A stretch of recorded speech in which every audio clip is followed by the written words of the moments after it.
makanya mohon maaf ya, tidak saya lanjutkan lah. Ya alhamdulillahnya itu dia berbalik ke sana gitu. Oke. Alhamdulillah, saya malah bersyukur itu Gus Aziz. Untuk apa namanya, alasannya itu apa sebenarnya? Kori itu bisa sampai berpindah ke kubunya Balawi itu, Gus. Barangkali jenengan tahu.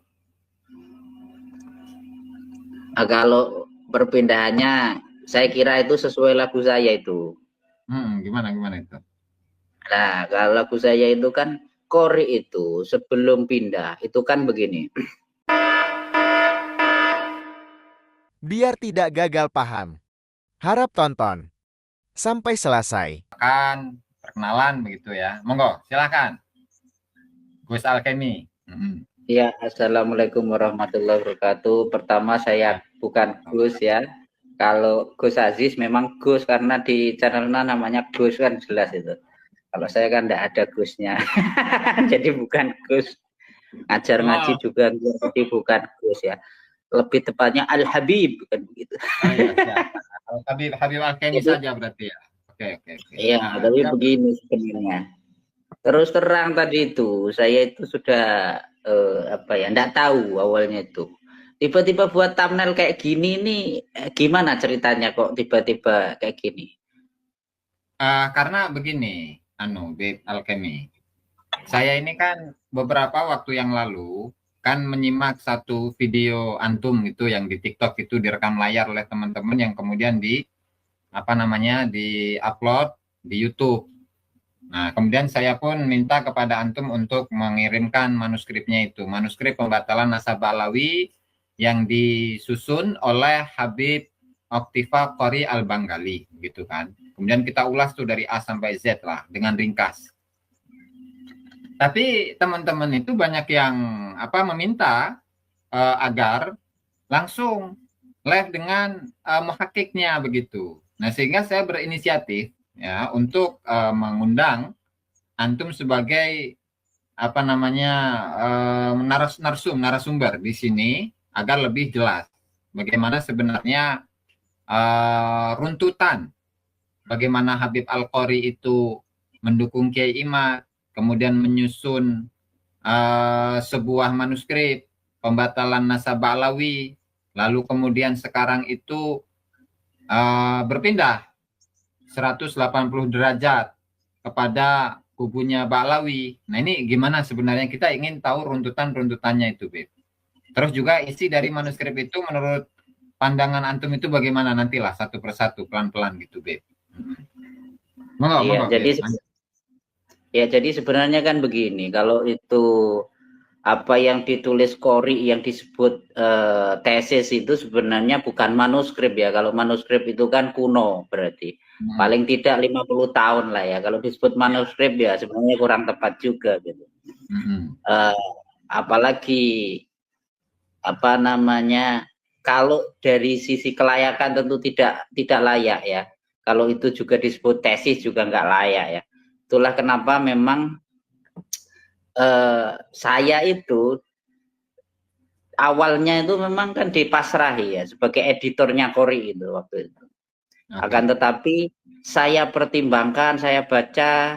Awalnya saya tidak tahunya begini, dikirimi. Sebelum dikirim itu kan dikasih tahu saya nulis pembatalan nasabah Alawi begitu. Masa sih? Iya, coba nanti tak lihatin. Iya, nanti tak selesaikan, paling kurang seminggu lagi gitu. Dia bilang kayak gitu. Nah, pada akhirnya tak bantulah untuk editor karena saya sendiri itu berpengalaman ya. Kalau menjadi editor di berdua majalah saya pernah ya. Terus membuat penerbitan dulu menerbitkan banyak buku saya juga pernah. Dulu penerbit saya itu Ide Kreatif namanya. Terus mungkin karena background yang semacam itu dan saya juga pernah menulis beberapa buku, baik itu buku pribadi maupun buku proyek ya. Proyek artinya itu dikasih job oleh satu kabupaten tertentu untuk menulis sejarahnya dan menulisannya, saya pernah lah ya kayak gitu itu. Nah, mungkin latar belakang semacam itulah pada akhirnya ya saya menerimalah untuk menjadi editornya begitu. Akan tetapi ketika tulisan itu dikirim ke saya, itu kaget saya. Ini tulisan kalau diterbitkan nggak mungkin diterbitkan langsung. Apalagi waktu itu dia minta cepat sekali. Waktunya minta seminggu itu harus selesai pada waktu itu. Akhirnya saya pikir, saya tunda, mau ngomong itu nggak enak, mau ngomong nggak enak, maksudnya begini, ini nggak layak untuk diterbitkan. Saya mau bilang begitu nggak anu ya, karena kawan sendiri. Iya, kawan sendiri. Pada akhirnya saya callingan dengan yang namanya Bang Acong waktu itu.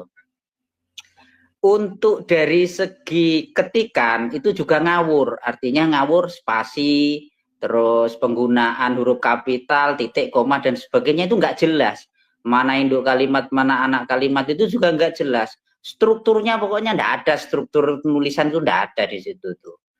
Apalagi dikatakan tesis, buku saja, artikel saja nggak layak. Lah bagaimana mungkin? Kalaupun itu saya edit, itu pastinya akan membutuhkan perubahan yang maksimal. Artinya paling tidak 70% harus saya rubah. Astagfirullahaladzim. Nah, karena saya itu sibuk ya, banyak kerjaan ya. Memang kalau dulu kan saya memang agak longgar. Sekarang sibuk, banyak kerjaan. Pada akhirnya saya calling ke Acong, Cong, coba minta itu apa tulisannya Kori, nanti edit ya untuk spasi dan sebagainya. Nanti saya yang membenahi ketikan Arabnya, karena sebenarnya Arabnya pun di tulisannya Kori yang dianggap tesisnya Kori itu hasil scanan, dan itu diolor-olor, diodot-odot gak karu-karuan, foto loh, bukan scan, difoto, diklik terus ditampilkan di bawahnya gitu, dan banyak oret-oret, pokoknya amburadul lah. Oke, nanti Bang Acong bagian yang membenahi apa namanya kata per kata lah ya, misalkan spasi yang spasinya nggak benar. Kan begini kan, kalau di dalam nulis itu, di dalam Word itu kan kalau apa namanya di awal kalimat itu kan pakai tab biasanya kan, pakai tab. Iya kan enak, kalau ngaturnya kan enak. Enggak, dia itu pakai gini, misalnya nulis ya, nulis di awal kalimat langsung tik tik tik tik tik tik pakai spasi. Jadi kita itu harus menghilangkan itu dulu. Kesusahannya di situ. Akhirnya waktu itu Bang Acong lah yang saya suruh untuk membenahi itunya. Nanti untuk teks Arabnya, ngasih harokat dan sebagainya, untuk ngetik Arabnya itu saya. Itu oke. Akhirnya saya tunggu sampai seminggu lebih, Bang Acong pun itu enggak anu apa namanya nggak ngasih hasil editan itu, hasil editan yang kecil-kecil itu. Nah, pada akhirnya saya calling lagi. Begitu saya calling, bilang begini dia, Bang Alkemi, menurut sampean itu bukunya gimana? Terus saya bilang, menurut saya bukunya itu tidak layak terbit. Saya bilang begitu. Loh, kok sama dengan saya? Kata Bang Acong, bilang begini, nggak enak saya itu kalau ngomong di depannya. Waktu itu Acong masih nunggu apa manggilnya Sayyid Tengku Kori. Bang Acong itu ya, manggilnya masih gitu. Kalau saya kan enggak pernah manggil Sayyid ya, saya manggilnya Tengku. Karena memang namanya Tengku Oktiva kan begitu. Enggak pernah saya manggil Sayyid itu. Nah, karena saya sejak awal sudah tahu bahwa yang mengisbat Kori itu sejatinya dari orang Tuban, dan itu adalah tetangga saya kan begitu. Iya, itu satu kabupaten dengan saya, itu Kabupaten Tuban, itu beda kecamatan saja. Nah, setelah ngobrol banyak dengan Bang Acong, ya kan, lalu dia, menurut sampean gimana? Menurut saya sama sekali tidak layak. Saya juga sama. Gimana ini? Wes gini aja, sampean anu ya, sampean pokoknya apa ya, tulisan-tulisan yang spasi dan sebagainya yang kurang pas itu tolong sampean benahi, nanti kasihkan ke saya biar saya nggak terlalu berat, tahu kan begitu. Oke, nah begitu oke, tak tunggu lagi sampai seminggu. Ternyata begitu dikirim itu nggak dirubah sama sekali sama Acong, dia juga males gitu. Jadi saya bingung lagi, aduh ini.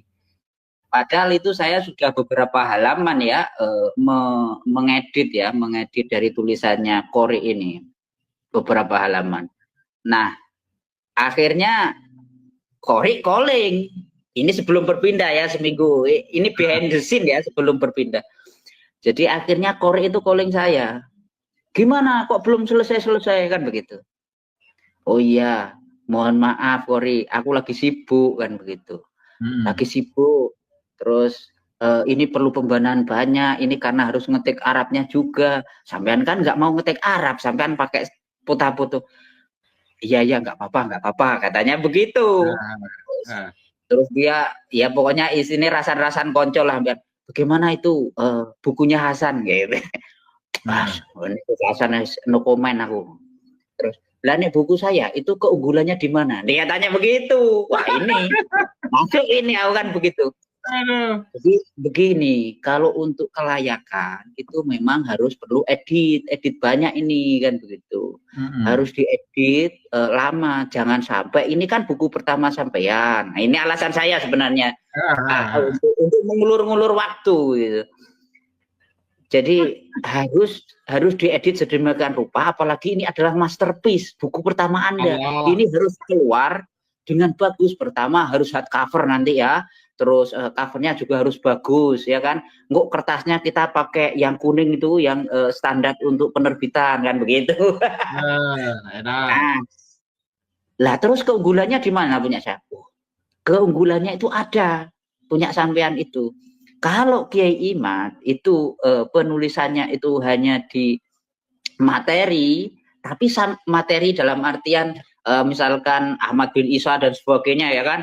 Tapi sampean mengupasnya hingga ke nahwunya, saya bilang begitu, karena dia kan membahas terkait wan hadaro itu loh, wan hadaro dan sebagainya, ya kan?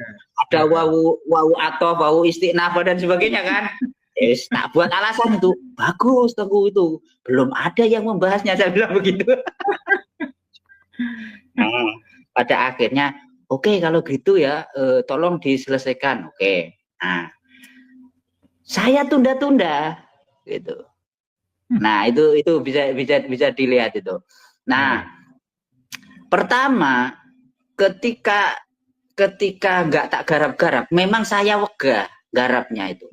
Karena saya perlu melakukan perubahan yang banyak sekali. Pertama, di dalam tulisannya Kori itu tidak ada daftar isi, ya kan? Pertama, nggak ada sabi, pendahuluan nggak ada, ya kan? Padahal di dalam penulisan apa namanya tesis itu kan harus sesuai kaidah ya, struktur. Ini bukan buku biasa loh. Kalau buku masih lah, buku aja nggak layak kok, apalagi tesis kan begitu. Sama sekali nggak ada di situ. Bahkan misalkan penggunaan judul aja kayak gitu loh. Jadi parah sekali, pada akhirnya nggak saya garap, ya kan? Akhirnya dia marah-marah itu, naik ke room, alkemi kurang ajar, alkemi membohongi saya gitu. Kemana-mana itu saya diajar, saya tidak mau satu room pada waktu itu, saya menghindar terus, saya tidak mau karena bertengkar. Pada akhirnya 2 hari setelah itu pesanan sudah mengalir, banyak sekali pesanan itu, uang sudah masuk. Bahkan kawan saya itu apa ya, istilahnya itu mau menyumbang 25 juta, awalnya dimintai 25 juta sama Kori gitu. Meskipun pada akhirnya kata dia dikasih cuma 5 juta ya, maka 5 juta, dan itu pun langsung ke rekening kan begitu. Saya tidak tahu apakah benar atau tidak, tetapi yang beberapa untuk pesanan itu di grupnya saya lihat sendiri, di grup pesanan itu ada. Dan pada waktu itu karena saya tidak menyelesaikan, karena nggak mungkin menyelesaikan hal yang semacam ini dalam waktu 1-2 minggu, apalagi 3 minggu aja nggak mungkin. Kenapa? Karena tulisannya amburadul. Selain tulisannya amburadul, kita harus menyusun kembali kalimat per kalimat gitu loh. Jadi nggak bisa, harus melakukan perubahan paling tidak 70%. Artinya kalau 70%, saya bukan lagi editor itu. Sayalah yang nulis, cuman otaknya dia gitu. Mungkin itu untuk sementara. sebelum masuk kepada apa namanya pertanyaan berikutnya, itu sebenarnya Kori itu pernah kuliah atau enggak itu Habib Alkemi? Karena Menurut biasanya orang yang kuliah itu kan tahu bagaimana metodologi penulisan, ya kan? Kemudian apa untuk merangkai bagaimana kerangka pemikiran, kemudian referensi dan lain sebagainya, penempatan untuk apa namanya judul, subjudul, kemudian dan seterusnya dan seterusnya. Itu sebenarnya pernah kuliah atau enggak itu? Setahu saya sih tidak pernah, karena begini, kalau berdasarkan yang saya dengar di TikTok, yang kata tetangganya itu, ya kan, itu dia hanya lulusan SMP gitu loh. Oh. Mana mungkin, makanya begini loh, sebenarnya tulisannya itu adalah hasil debat, ya kan, hasil debat yang dilakukan selama ini di TikTok. Artinya kata-kata di situ adalah kata-kata debat. Misalkan, masa ada tulisan di situ halaman berapa ya? Lupa saya ya. Itu begini kalimatnya. Mari kawan-kawan kita lanjutkan. Masa ada kayak gitu? Itu astagfirullahaladzim. Bukan hanya. Ya. Jadi bukan hanya tidak memenuhi standar. Kalau tesis itu kan misalkan ada judul tesis ya kan, terus apa namanya nama penulis. Kalau nama penulis jelas kan dia ada, cuman penempatannya juga ngawur ya kan. Terus apa namanya kalau itu tesis dalam artian formal itu kan ada lembar persetujuan dan sebagainya ya. Tapi itu tidak ada sama sekali gitu loh. Kata pengantar enggak ada ya kan, latar belakang penulisan itu enggak ada ya kan, tujuannya apa, metode yang digunakan apa, itu juga enggak ada itu loh. Nah ini misalkan ini ya Gus.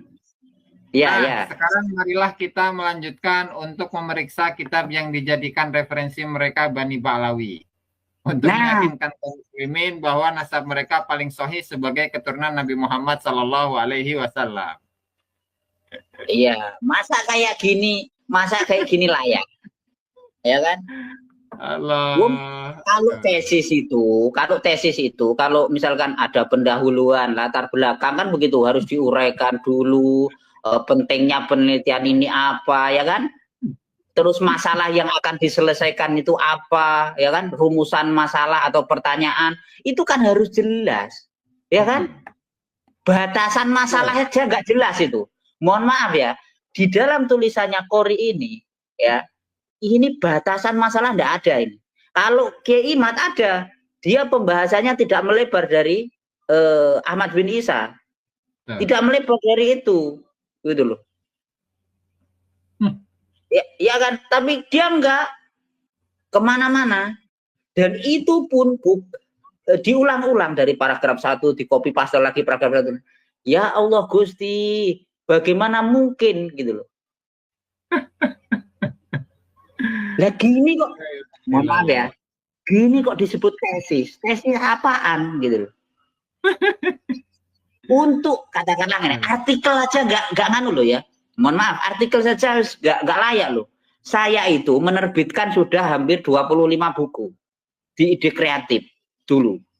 Ya, menjadi editor 2 majalah saya itu. Saya menulis buku itu ada, buku saya pribadi itu ada 4. Yang lainnya itu bukuan. Itu nggak layak sama sekali bagi saya, sama sekali. Mohon maaf, di situ misalkan tinjauan pustaka, dia itu enggak ada rujukannya itu. Rujukan mungkin ada ya, disebutkan beberapa. Cuma enggak ada mana ini, ke arah mana, misal katakanlah apa namanya, kalimat ini atau dia kalau mengutip dari sini itu dari mana, itu enggak disebutkan.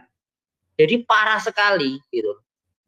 Belum lagi kita kalau bicara tesis itu kan ada namanya kerangka pemikiran atau diagram lah ya. Diagram bagaimana penjelasan teori itu digunakan dalam penelitian. Tidak ada.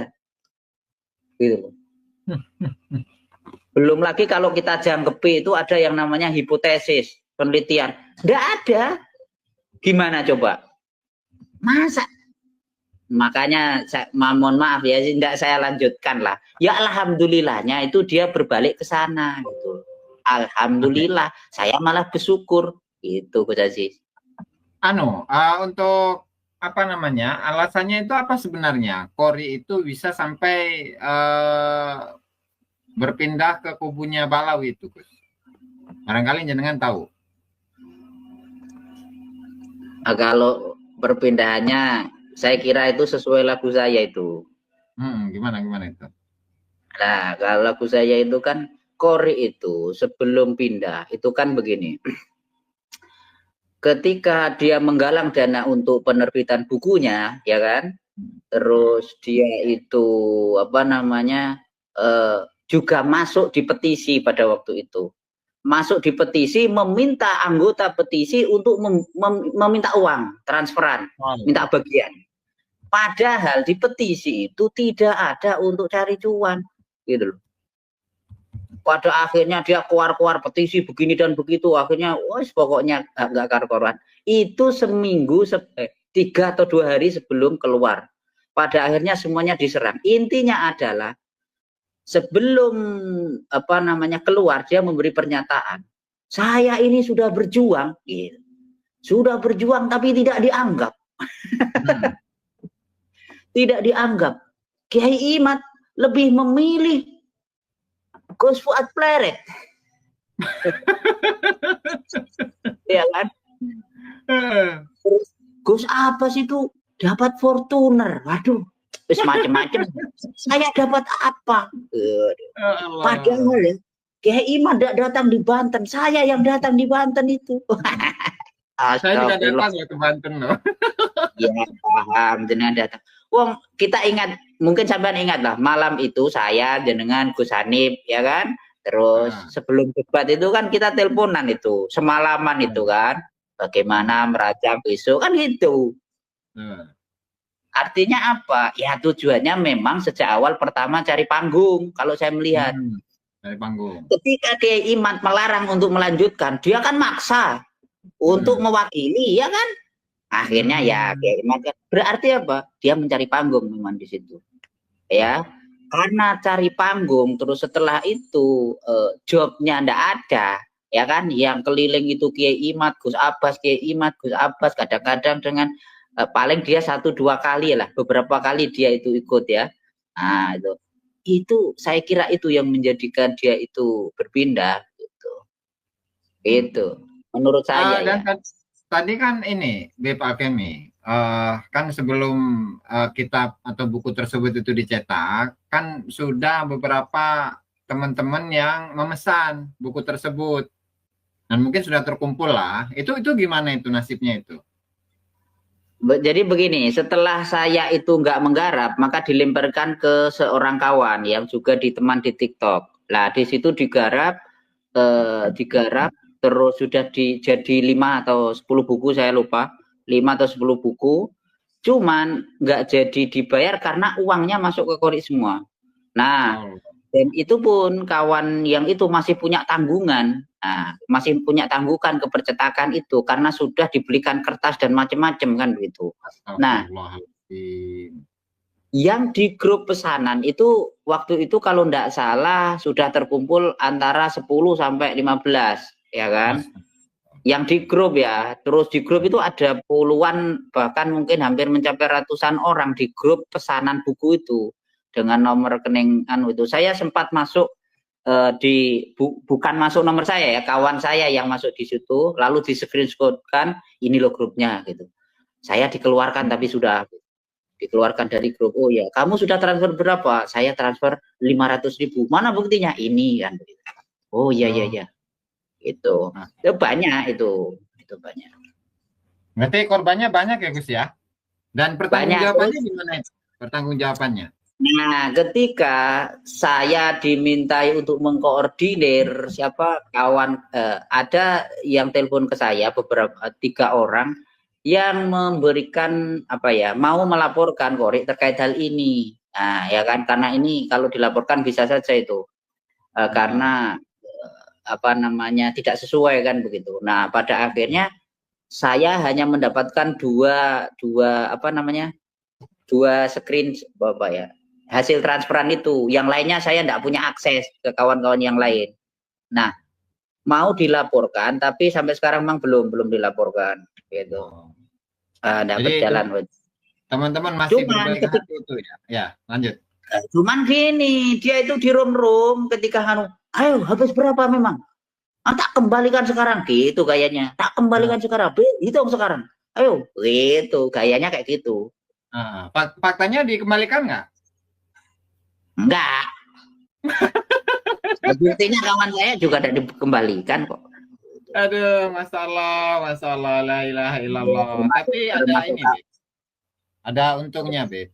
Jadi ketika Kori itu sudah tidak lagi di barisan Kiai Imad, itu sudah tidak ini lagi, tidak ada apa namanya ya, tidak ada sesuatu yang remeng-remeng lagi begitu. Iya. Karena memang dari awal juga saya itu curiga. Jadi mungkin Gus Alkemi itu ingat ketika saya itu lagi di tol ya, malam-malam lagi apa namanya mudik ke Jawa, yang malam-malam itu loh. Gus, nanti coba besok nanti habis Syawal kita itu datangi RA dan kita siapkan tuh pengamanannya. Terus kita datang ke sana untuk melakukan debat. Barangkali Gus Alkemi ingat dengan itu ya. Ya, dan saya jawab kan, ini tesisnya Kiai Imad. Hasil pemikiran beliau, sehingga beliaulah yang berhak untuk mengiya atau mentidakkan. Itu. Jadi kalau saya nggak mau. Dan tentu itu bisa diambil satu kesimpulan bahwasanya memang tujuannya Kori itu adalah untuk tadi nyari panggung ya. Sebentar, saya tak buka bukunya Kori, apa tulisannya Kori ya. Sebentar. Ya, Pak. Disarahi, Gus. Nah, ya, disarahi. Itu mungkin sampean sampean bisa baca-baca komen dulu. Saya tak cari bukunya, lupa tak taruh mana ini. Oke. Siap. Ini kata Kang Doro Sepuh. Mana tadi? Lewatan. Nah, ini. Gus, tanya Habib Alkemi. Katanya Kori nggak pernah salat ya? Lah kalau itu saksinya banyak sih, di Kebu Iwa 3 hari katanya juga enggak. Banyak kalau itu saksinya. Ya wallahu alam ya, semoga sadar lah gitu. Nggak Beb. Sholatnya itu di Sidratul Muntaha seperti pagi Hilmu Qadam begitu. Jadi nggak kelihatan oleh teman-teman yang ada di bumi, barangkali seperti itu. Iya, cuman begini ya, kalau menurut saya, kalau dia sekarang menulis katanya antitesis untuk Kiai Imad, pertama ini harus dicatat. Ketika dia mengatakan bahwa saya menulis antitesis Kiai Imad, pertama, dia kalau mengatakan itu berarti dia mengakui tesisnya Kiai Imad. Nah, itu pertama. Ya. Yang kedua, ya kan? Yang kedua, mana mungkin dia menulis antitesis. Wong tesisnya aja kayak gitu amburadul kok. Itu mana mungkin. Apalagi yang dibawa Abnaul Imam. Itu logikanya di mana? Gitu loh. Abnaul Imam kan sampean tahu sendiri gitu loh. Nah, nanti sampean bahas terkait itu loh. Abnaul Imam yang halaman 17. Jadi ketika ini mohon maaf ini tolong ya. Catat. Kori dan kawan-kawan ya kan, kabit atau kiai-kiai yang mempercayai bahwa Abnaul Imam itu sahih ya kan, dan bisa dijadikan landasan untuk mengisbat nasab Ba'alawi, maka sejatinya Anda sedang membatalkan nasab Syekh Abdul Qadir Al-Jilani. Kenapa demikian? Karena di dalam Abnaul Imam halaman 27. Itu adalah pembatalan nasab Syekh Abdul Qadir Jilani. Nah, mungkin untuk pembahasan itu nanti Gus Aziz di lain waktu saja, itu bagus itu. Oh, itu sudah saya angkat Beb Alkemi tadi sore. Oh, sudah kah? Oh, sudah. Antum ketinggalan. Habib ketinggalan. Oke. Diulang ini kata Habib Majelis Sholawat Merah Putih diulang nasab Habib Qori Al-Banggali, cina. Ya, silakan diulang, Bos. Oke. Silakan Saya diulang sambil itu. ini ya.